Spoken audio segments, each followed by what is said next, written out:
For today's video guys, no, nandito naman tayo, nagbabalik, no. Nagsa-sideline na tayo ng pag-install ng Current-Aid guys.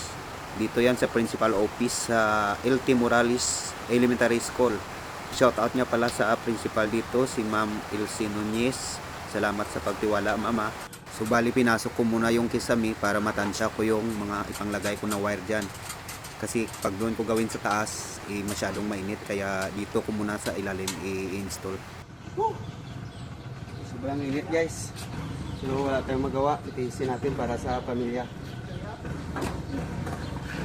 Ito na naman tayo sa loob.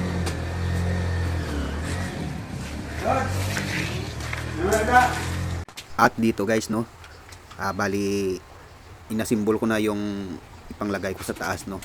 Kasi pag doon ko to sa taas gawin, masyadong mainit doon sa itaas ng kisame. Kaya inasimbol ko muna dito bago ko ilagay doon sa taas para hindi tayo masyadong matamaan ng init.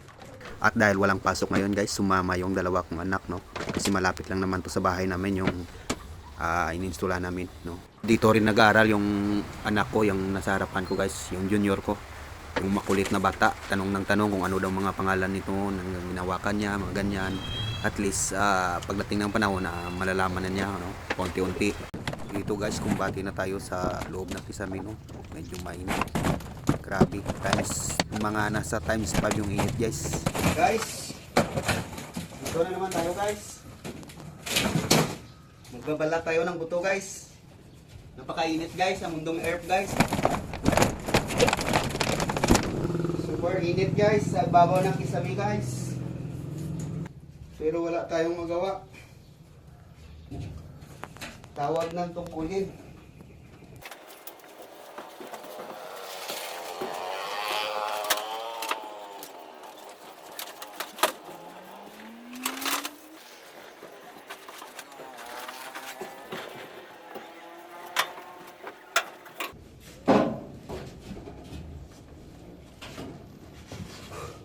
Baba muna guys, mahihilo na ako. Malilipong na ako sa kainit guys. At dito na tayo sa ibaba guys, no. Dito na tayo nagtrabaho, no. Tapos na doon sa taas, at least hindi tayo nasubrahan ng init doon sa loob ng kisame guys. Kaya yun lang, no, dapat sa trabaho plano mo na kung ano yung mas hindi ka matamaan ng o mas madali, yun ang gagawin mo. Limitan natin ng nail gun.